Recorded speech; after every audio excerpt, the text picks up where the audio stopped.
livets värde kan mätas i det motstånd man möter. Det är när livet känns som svårast som det samtidigt kanske ofta känns som viktigast.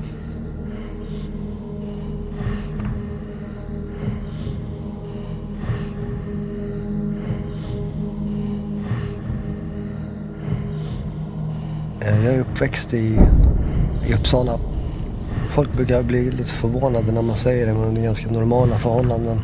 Jag hade en barndom som var präglad liksom till väldigt stor del av natur, tror jag. När man minns barndomen så där som man gör lite från kanske på ett lite romantiserat sätt, så känns det som att halva barndomen spenderades typ vid bergväggar.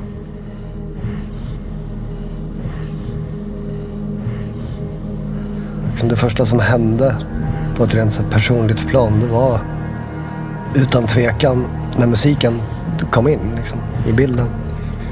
Och det var genom ett kassettband som jag fick av min farbror med Beatles och Stones på.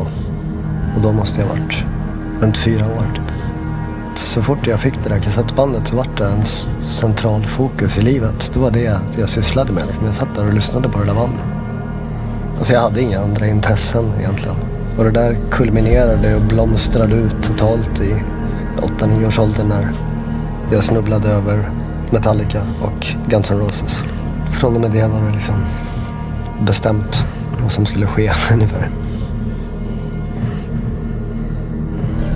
Hela liksom kändisskapet, det var liksom inte särskilt viktigt för mig, tror jag, utan det viktigare var ju att det här verkade vara människor som var födda till att göra den här musiken. Liksom. Att de verkade, det var ju nästan som seriefigurer.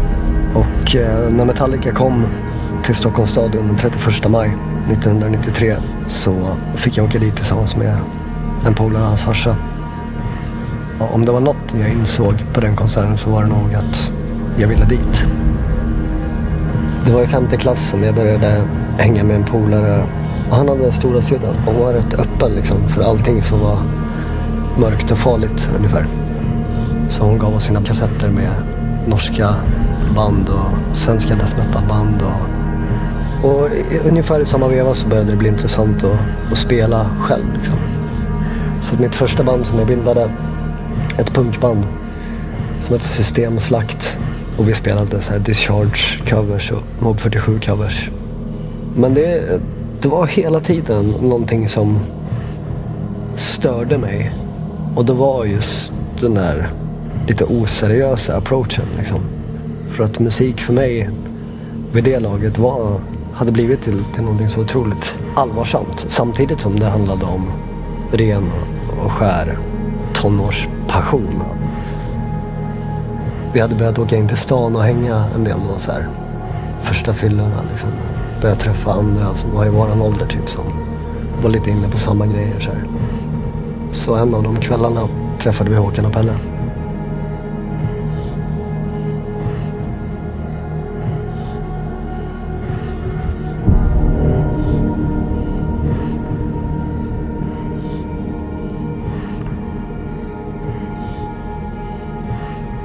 Det var inte så mycket snack om saken liksom.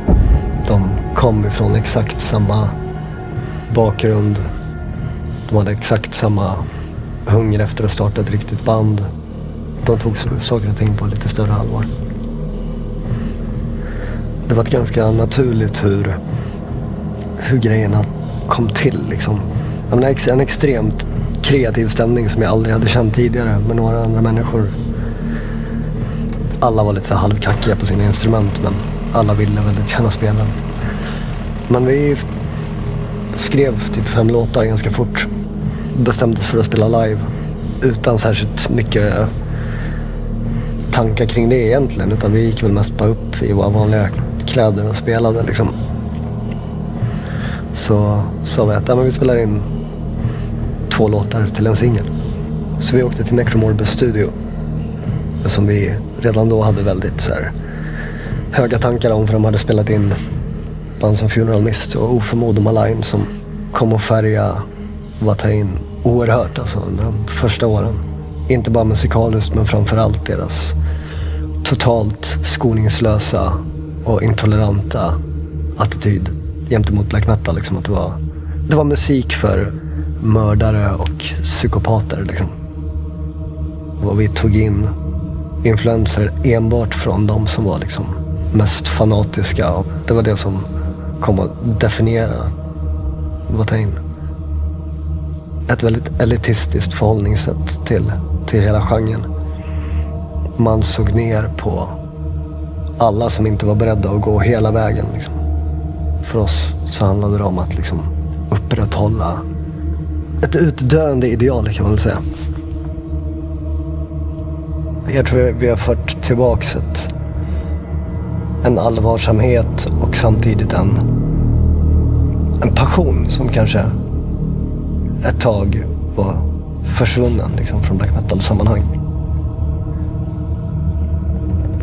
Black metal ska hållas explosivt, brinnande, giftigt, farligt. Det var Watain som har format min personlighet, min inställning till världen. Watain har varit mitt fartyg som jag har färdats på genom livet. Det är samma fartyg som jag kommer ligga död på.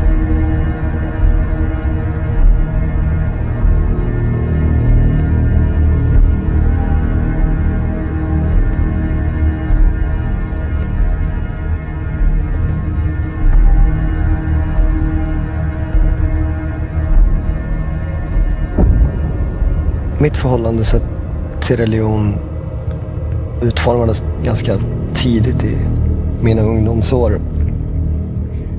Musiken spelade en otroligt stor roll även där, för att jag anade hela tiden att det låg någonting större bakom. Liksom.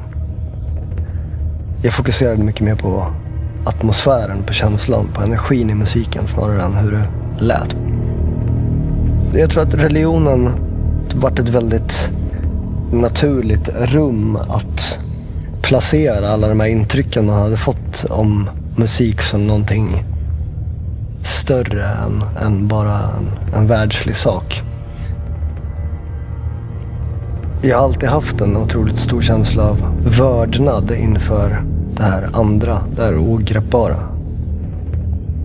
När jag själv började söka efter en ram till alla de här abstrakta, diffusa idéerna, så snubblade jag ju självklart ganska lätt över mörkare världsåskådningar och fann i dem en lättnad kanske och samhörighet.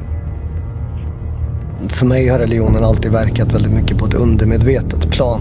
Det är där jag har arbetat med den. Och det har alltid skett i ett ganska stängt rum i mig själv. I det stängda rummet så har det alltid varit ganska febril aktivitet. Jag tror att det var när vi höll på med vår andra skiva, Casus Luciferiet. Då var vi 3 i replokalen, men det var någonting mer som var närvarande. Det blev för mig det konkreta steget in i ett mer religiöst synsätt.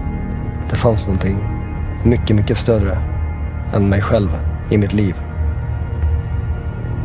All musik och all konst bygger ju egentligen på ett förmedlande av någonting större. I vårt fall någonting heligt, en religiös verklighet. Och det är sen upp till betraktaren att göra vad den vill göra med den upplevelsen. Sen ligger det ju i människans ganska osmakliga natur att vilja veta allt om allt. Men faktum är fortfarande att det vi delar med oss av är bara en reflektion. Det enda jag kräver är en reaktion. För att kommer ingen reaktion, oavsett om den är positiv eller negativ, då vet jag att vi gör någonting fel. Reagerar folk med förskräckelse eller med glädje eller med panik, då är det bra. Och det gör folk.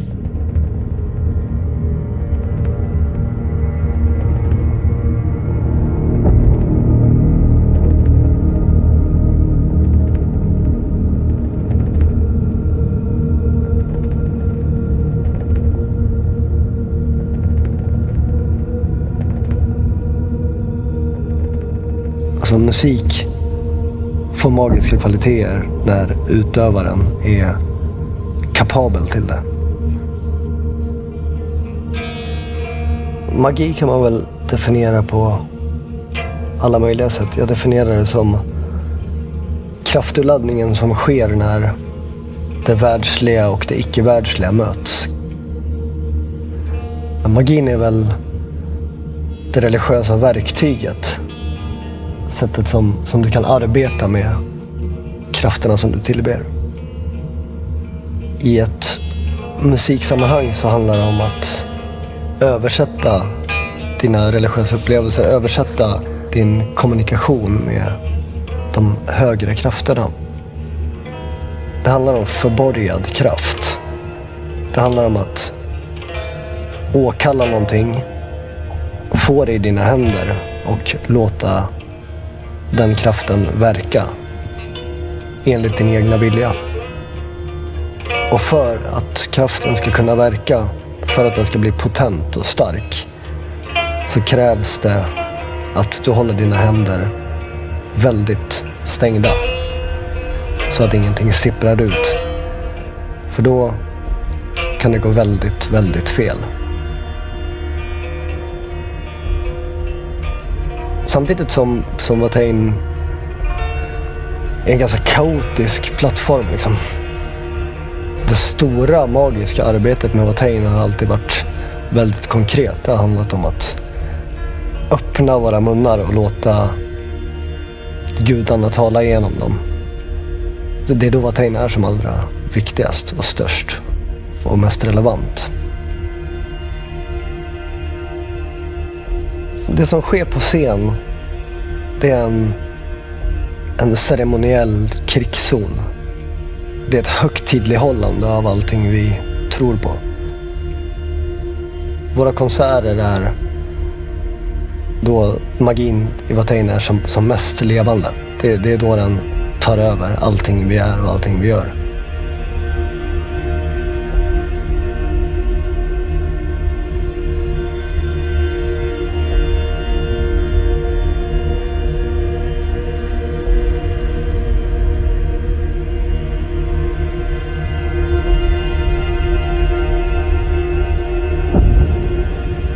De grafiska elementen är precis som scenattribut lika viktiga i och med att de utgör en del av helheten.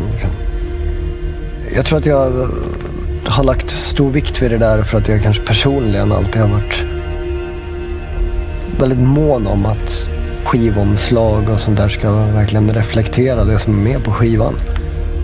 Men sen handlar det återigen mycket om tradition.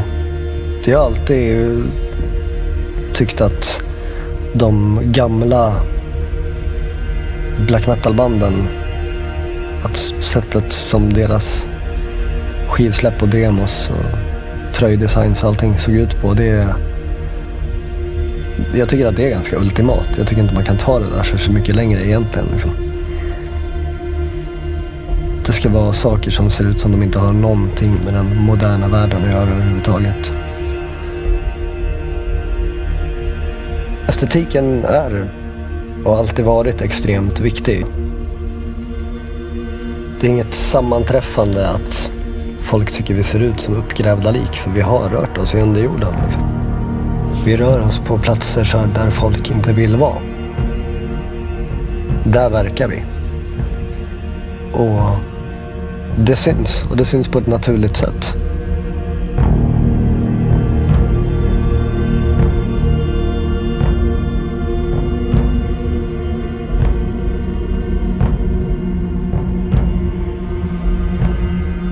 De symboliska aspekterna av elden är ju rätt tallösa.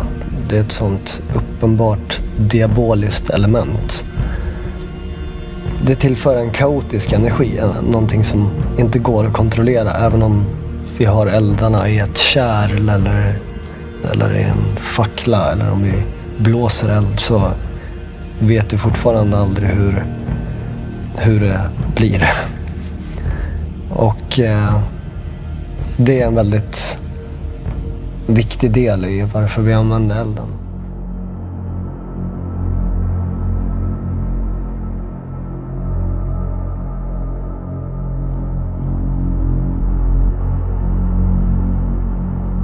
Det har varit mycket uppståndelse kring att vi har använt så härskets blod på våra konserter. Det uppkom egentligen lite av en slump att det blodet vi hade liksom ruttnade väldigt fort. Plötsligt blev konserterna, de tog oss ännu längre bort från världen på något sätt. De nådde fram på ett helt annat sätt till publiken. Folk kunde inte värja sig. Blodet som en gång har varit del av någonting levande och nu är en del av det döda representerar ett skymningstillstånd, ett gränslandskap mellan liv och död. Att hälla det över sig eller att få det kastat över sig, det gör någonting med folk. Det är någonting väldigt primalt, någonting väldigt barbariskt som vaknar till liv. Och det ihop med det du ser, brinnande pelare, kadaver på altare, mögel. Det blev Aten. Det blev ett perfekt uttryck.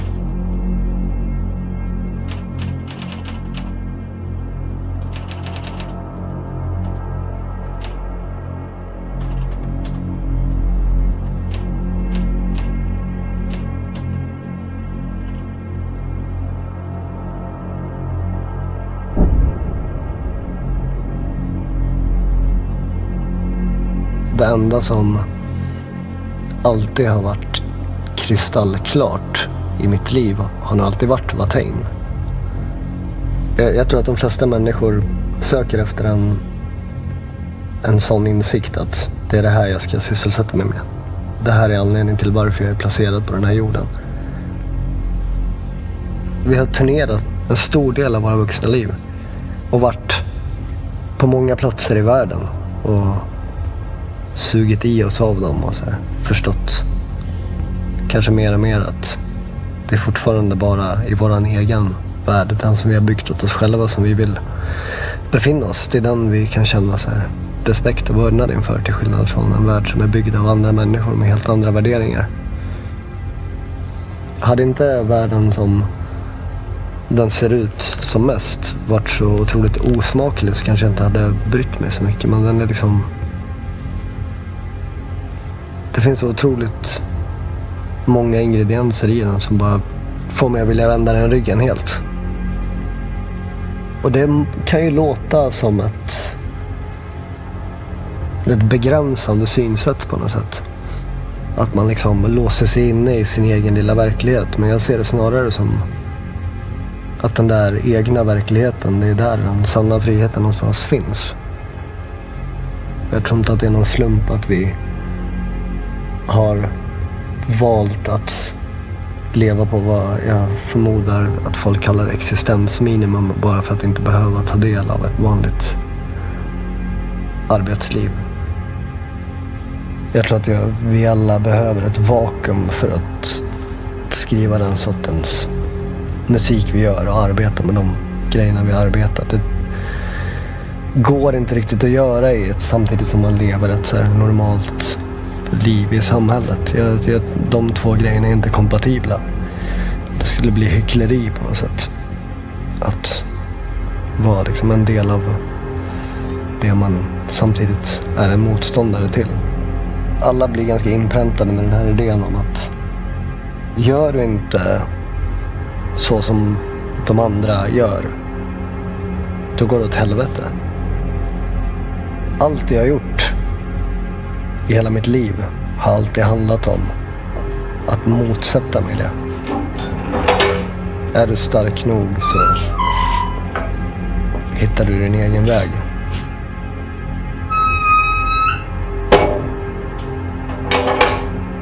Även om den titt som tätt är ganska snårig och märklig och svår, så är det ändå din.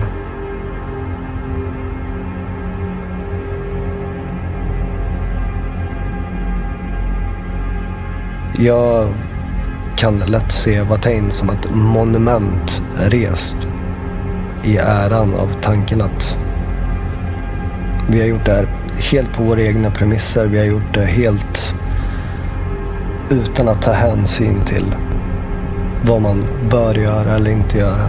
Vi har gjort väldigt mycket saker som har varit fruktansvärda. Men det har ändå tagit oss till en plats där vi har blivit fria män.